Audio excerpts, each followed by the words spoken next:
चिंचवडमध्ये जीबीएसमुळे एकाचा मृत्यू झालाय। 36 वर्षीय तरुणाचा जीबीएसमुळे मृत्यू झाल्याची माहिती मिळते। तर याच संदर्भात अधिकची माहिती देत आहेत आमचे प्रतिनिधी गोपाल मोटघरे। तर गोपाल, काय सांगाल की आता बातमी समोर येते 36 वर्षीय एका तरुणाचा पिंपरी चिंचवडमध्ये जीबीएसमुळे मृत्यू झालाय, तर काय अधिकची माहिती? पुण्यापाठोपाठ पिंपरी चिंचवड शहरात देखील जीबीएस आजाराचा थैमान वाढू लागला आहे। पिंपरी चिंचवड शहरात जवळपास 13 जीबीएस आजाराचे संशयित रुग्ण आढळून आले होते। त्यापैकी पहिला रुग्णाचा बळी गेलेला आहे।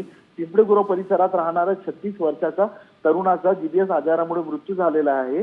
ज्या तरुणाचा मृत्यू झाला त्या तरुणावर 21 जानेवारीपासून रुग्णालयात उपचार करण्यात येत होते, मात्र उपचारादरम्यान त्या तरुणाचा मृत्यू झालेला आहे। आणि एकूणच पिंपरी चिंचवड शहरामध्ये जीबीएस आजाराचा असा जो धोका आहे तो वाढू लागल्याने नागरिक चिंताग्रस्त आहेत। महापालिकेने जीबीएस आजाराला आळा घालण्यासाठी 16 पथकं तयार केलेली आहेत। शहरातील ठिकठिकाणी जाऊन महापालिकेचे कर्मचारी हे घरोघरी जाऊन धन्यवाद गोपाल दिलेल्या या माहितीबद्दल।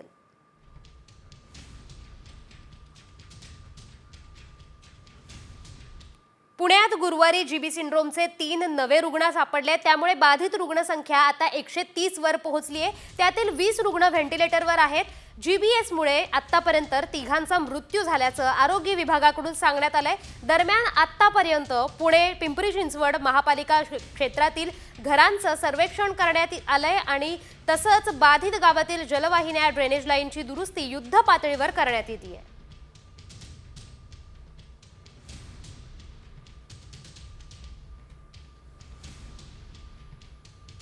पुण्यात जीबी सिंड्रोमचा उद्रेक 9 जानेवारीपासून सुरू झालाय। त्यानंतर 3 आठवड्यांनी राज्याच्या आरोग्य विभागाला जाग आली आहे। आरोग्य विभागानं जीबीएस रुग्णांची वाढती संख्या, उपचार आणि औषधांची उपलब्धता याबाबत मार्गदर्शक सूचना जाहीर केल्या आहेत। सर्व जिल्ह्यांना या मार्गदर्शक सूचनांचं पालन करण्याचे निर्देशही देण्यात आले आहेत। तर नेमक्या सूचना काय आरोग्य विभागाकडून देण्यात आल्या आहेत पाहूयात। क्षेत्रीय पातळीवर रॅपिड ॲक्शन फोर्सची स्थापना करावी, प्रशासनातील विविध विभागांशी समन्वय साधून उपाययोजना कराव्यात, नागरिकांपर्यंत योग्य माहिती पोहोचवण्यासाठी जनजागृतीवर भर द्यावा, पुरेसे बेड्स आणि औषधांची उपलब्धतेबाबत खात्री करावी, उपचारासाठी शासकीय योजनांच्या माध्यमातून मदत करावी।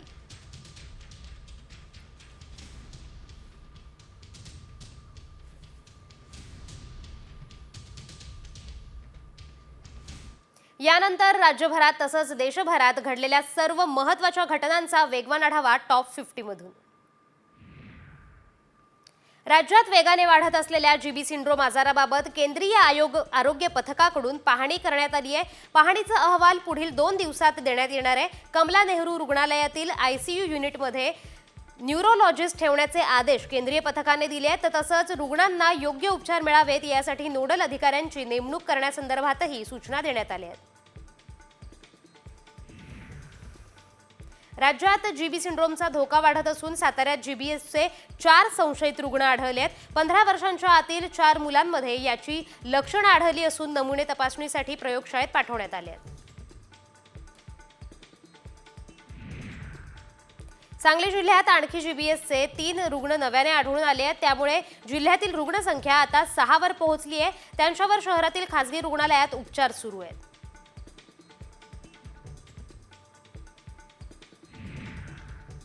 जीबीएस आजाराच्या पार्श्वभूमीवर नाशिक महानगरपालिकेचा वैद्यकीय विभाग सतर्क झालाय। अतिदक्षतेचा उपाय म्हणून महापालिकेने या आजाराच्या संशयितांवर उपचार करण्यासाठी विशेष कक्षाची स्थापना केली आहे। तसेच जीबीएस रुग्ण आढळल्यास महापालिकेला कळवण्याचं आवाहनही महापालिकेचे वैद्यकीय अधीक्षक यांनी केलंय। नागपुरातही जीबीएसची रुग्णसंख्या 7 वर पोहोचली आहे। शहरातील एका खासगी रुग्णालयात जीबीएसच्या एका रुग्णाची नोंद झाली आहे। 56 वर्षीय रुग्णानं उपचार घेतले, आराम पडल्यावर त्याला सुट्टी दिली गेली। नागपूर शहरात मेडिकल कॉलेज तसंच शासकीय रुग्णालयात सध्या 5 पैकी 3 जीबीएसचे रुग्ण दाखल आहेत।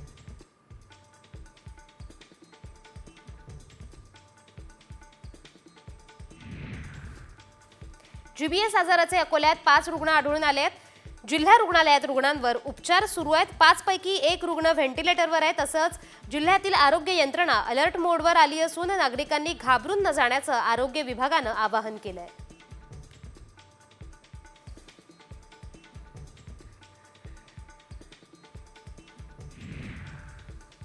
नॅशनल पेमेंट्स कॉर्पोरेशन ऑफ इंडियाने काही दिवसांपूर्वी आपल्या नियमांमध्ये मोठा बदल केलाय। या बदलानुसार आता UPI ID मध्ये कोणतेही स्पेशल कॅरेक्टर देता येणार नाहीयेत। या प्लॅटफॉर्मनं स्पष्ट केलंय की आता 1 फेब्रुवारी 2025 नंतर UPI ID किंवा ट्रान्झॅक्शन ID मध्ये स्पेशल कॅरेक्टर असतील तर ते पेमेंट फेल होईल।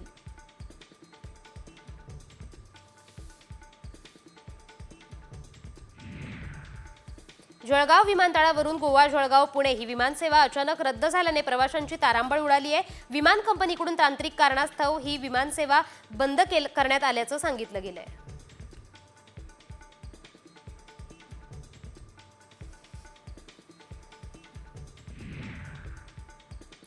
पुणे महापालिकेच्या मिळकत कराच्या थकबाकीचा डोंगर दरवर्षी वाढतोच आहे।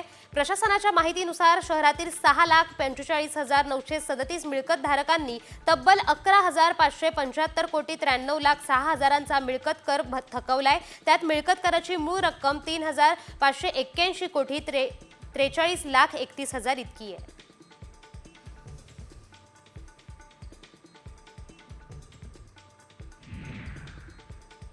केंद्र सरकारने सी हेवी मॉलिसिस पासून तयार होणाऱ्या इथेनॉलची किंमत प्रति लिटर ₹1.39 वाढवली आहे। नव्या निर्णयानुसार इथेनॉलची किंमत प्रति लिटर ₹57.97 निश्चित करण्यात आली आहे। या दराने इथेनॉल उत्पादक तेल कंपन्यांना विक्री करू शकतील। ऑक्टोबर 2025 अखेरच्या वर्षासाठी या किमती लागू होतील।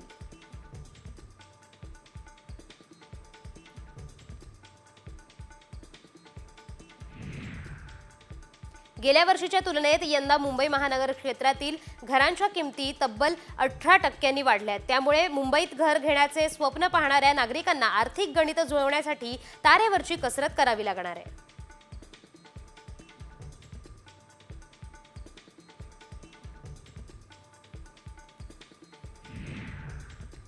पालिकेचा मालमत्ता कर न भरलेल्या थकबाकीदारांना जप्तीपूर्व नोटिसा आणि वॉरंट बजावण्यास पालिकेने सुरुवात केली आहे।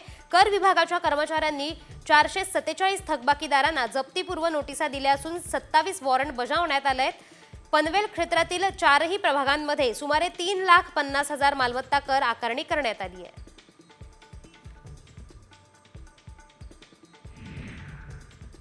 अफगाणिस्तान पश्चिम राजस्थानमध्ये सक्रिय असलेले पश्चिम थंड वारे अरबी समुद्रामार्गे उत्तर महाराष्ट्रात दाखल होण्याची शक्यता आहे। त्यामुळे सोमवारपासून 3 दिवस उत्तर महाराष्ट्रात तुरळक ठिकाणी हलक्या पावसाची आणि तुरळक ठिकाणी गारपीट होण्याचा अंदाज आहे। मुंबईतील कमाल आणि किमान तापमानात काही अंशी घट झाल्याने गारठा वाढलाय। मुंबईत अनुक्रमे 33 आणि 18 अंश सेल्सिअस कमाल आणि किमान तापमानाची नोंद झाली आहे। त्यात आणखी घट होण्याची शक्यता कुलाबा वेधशाळेने वर्तवली आहे।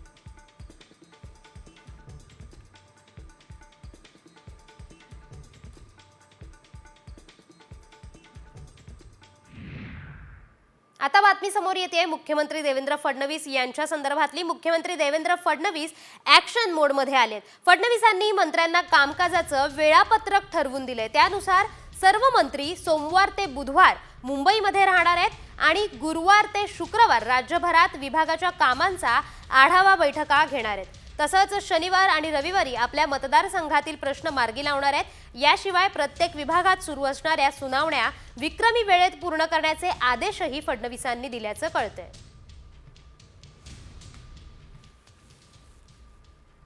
कारण मंत्रालयामध्ये मंत्री असले पाहिजेत, अन्यथा आपण दौरेच करतोय किंवा मंत्रालयात येत नाही असं अनेक वेळा तक्रारी, मी आता 35 वर्ष झाले आमदार आहे, मला या संदर्भामध्ये बरीचशी माहिती आहे।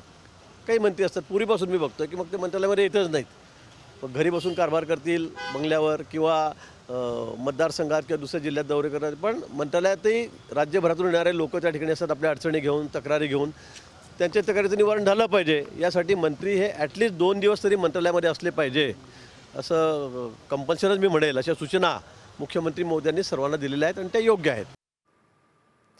सैफ अली खान हत्या प्रकरणातली एक मोठी अपडेट समोर येते। आरोपी शहजादचा फेस रिकग्निशनचा अहवाल पॉझिटिव्ह आलाय आणि याच संदर्भात अधिकची माहिती देत आहेत आमचे प्रतिनिधी।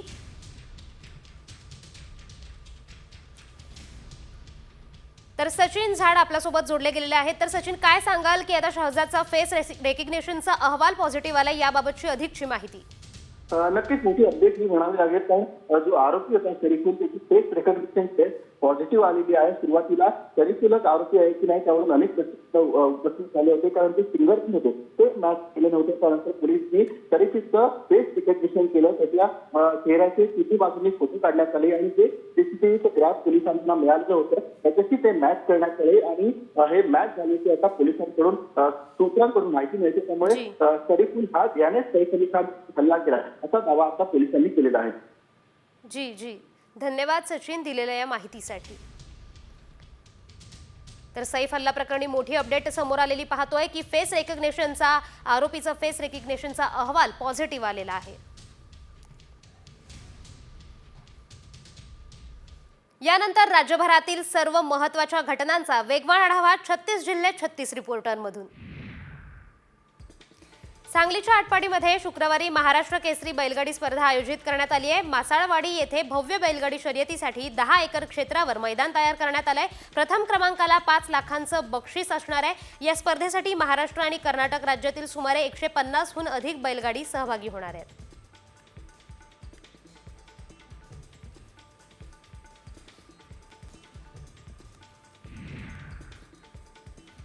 मुक्ताईनगर येथे आदिशक्ती मुक्ताईच्या परिक्रमा उत्सवाला सुरुवात झाली आहे. हजारो वर्षांची परंपरा यावर्षीही उत्साहात साजरी केली जाते. या निमित्ताने आदिशक्ती मुक्ताई मंदिरात भाविकांची दर्शनासाठी गर्दी दिसते. मुक्ताईनगर पंचक्रोशीतील टाळ मृदुंगाचा गजर सुरू आहे.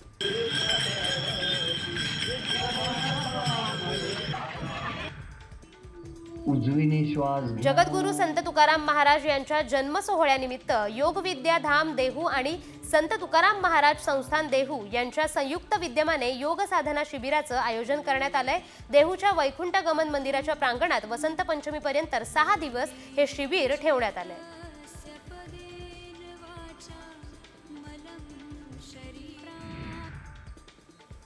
गडचिरोलीत पोलीस अधिकारी, नवनियुक्त पोलीस जवान आणि खासगी कंत्राटदाराच्या सहकार्यातून पोलीस मदत केंद्राची स्थापना करण्यात आली आहे. अतिदुर्गम नक्षलग्रस्त समजल्या जाणाऱ्या भामरागड तालुक्यातील नेलगुंडा येथे नवीन पोलीस मदत केंद्र उभारण्यात आलंय. हे पोलीस मदत केंद्र भामरागड पासून 20 किलोमीटर अंतरावर आहे.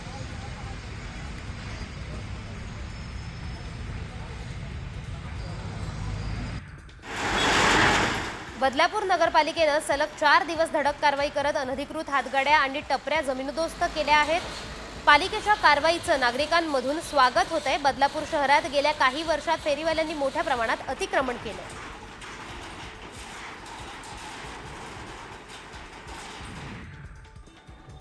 धाराशिव शहरातील अतिक्रमण हटवण्यासाठी बांधकाम विभागाच्या वतीने अतिक्रमण हटाव मोहीम सुरू आहे. शहरातील मुख्य रस्ता असलेल्या आयुर्वेदिक महाविद्यालय ते तेरणा महाविद्यालय पर्यंतचे अतिक्रमण हटवण्याची मोहीम सुरू केली आहे. पहिल्याच दिवशी 200 अतिक्रमणं हटवली आहेत.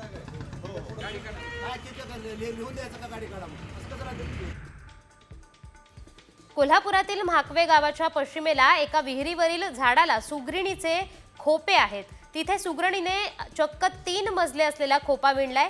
शहरीकरण आणि वाढत्या लोकसंख्येमुळे शहरात टोलेजंग इमारती पाहायला मिळतात. त्यामुळे असाच पर्याय आम्ही शोधला असं पक्षी त्यांच्या कृतीतून सांगत असतील अशी प्रतिक्रिया समोर येते.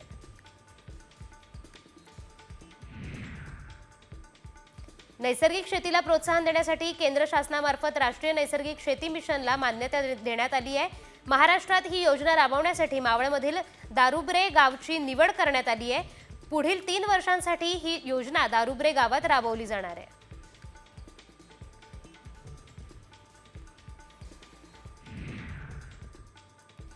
नांदेड जिल्ह्यात केळी उत्पादक शेतकऱ्यांना चांगले दिवस आलेत. जिल्ह्यात मागील काही महिन्यात केळीचे भाव पडले असताना कुंभमेळा आणि आखाती देशात केळीची मागणी वाढल्याने भाव वाढलेत.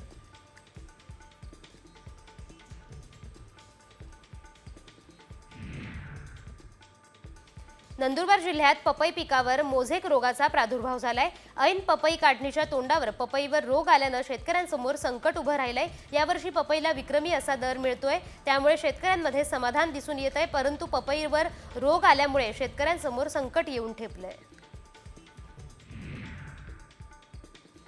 बुलढाण्याच्या चिखलीमध्ये शेतकऱ्यांच्या सुड्या पेटवून देण्याचे प्रकार वाढत आहेत. याच महिन्यात 3री घटना घडली आहे. मोहदरी येथील शेतकरी गोपाल राठोड यांच्या 4 एकर क्षेत्रावरील तूर आणि सोयाबीनच्या सुड्या अज्ञात व्यक्तीने जाळल्यात. या शेतकऱ्याचे सुमारे 3 लाखांचं नुकसान झालंय.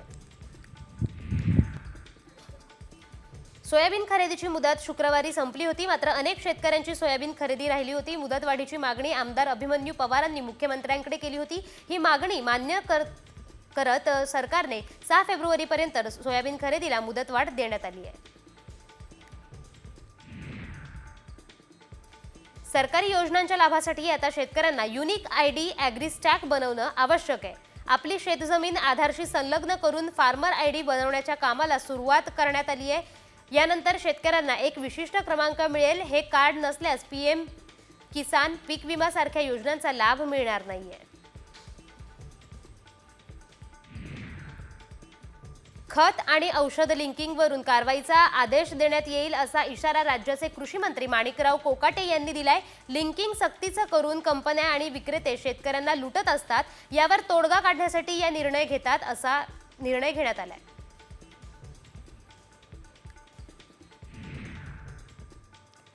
शिराळा वनविभागाच्या कार्यक्षेत्रात नवीन वर्षात 4 बिबट्यांचा मृत्यू झालाय. यातील 2 बिबटे विहिरीत पडल्याने एक गाडीच्या धडकेत तर एकाचा वृद्धपकाळाने मृत्यू झालाय. अवघ्या 30च दिवसात 4 बिबट्यांचा मृत्यू झाल्याने चिंता व्यक्त होतीये.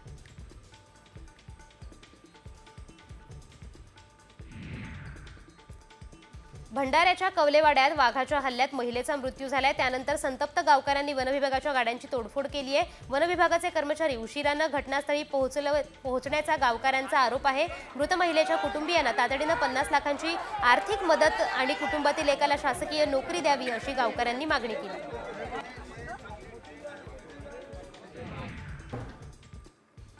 चिकनच्या पार्टीचे पैसे दिले नाहीत म्हणून सुरू झालेल्या वादातून मित्रानेच मित्राची हत्या केली आहे. खारघरमधील बेलपाडा आदिवासी वाडीत ही घटना घडली आहे. क्रिकेटच्या बॅटने डोक्यावर आणि पाठीवर मारहाण करत मन्नू शर्माने आपला मित्र जयेश वाघची हत्या केली आहे. मन्नूला न्यायालयाने पोलीस कोठडी सुनावली आहे. कोल्हापुरात 20,000 रुपयांच्या चंदन चोरी प्रकरणी उत्तर प्रदेशच्या दोघांना अटक करण्यात आली आहे. कर्नाटकातल्या रायबाग इथून रुलबाबू पवार आणि करण पवार अशा दोघांना ताब्यात घेतलंय. CCTV फुटेजच्या आधारे ही मोठी कारवाई करण्यात आली आहे.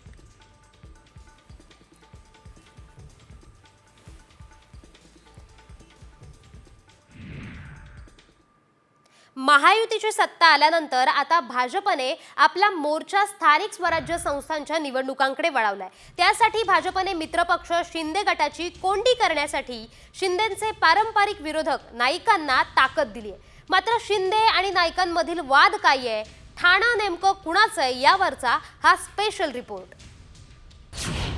शिंदेंच्या वर्चस्वाला नाईकांचा भान. दिघेंनंतर नाईक शिंदेंशी भिडणार.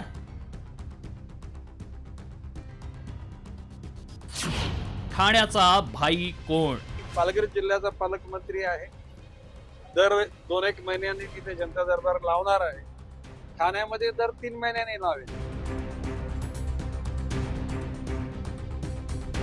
गणेश नाईकांनी उपमुख्यमंत्री एकनाथ शिंदेंच्या ठाण्यात जनता दरबार घेण्याचं जाहीर केलं आणि शिंदे आणि गणेश नाईकांमधील वादाचा नवा अंक सुरू झालाय.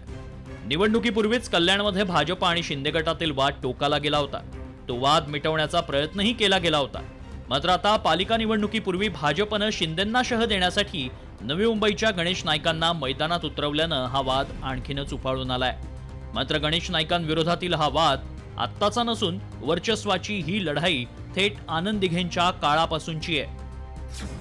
1995 ठाण्याच्या पालकमंत्रीपदामुळे नाईक आणि आनंद दिघेंमध्ये वादाची ठिणगी पडली. 1999 नाईकांनी शिवसेना सोडल्यानंतर दिघेंकडून भोईरांना ताकद देत नाईकांचा पराभव. 2004 पालकमंत्री असताना नाईकांकडून शिंदेंना शह देण्याचा प्रयत्न. 2009 संजीव नाईकांना खासदार बनवून शिवसेनेला हादरा.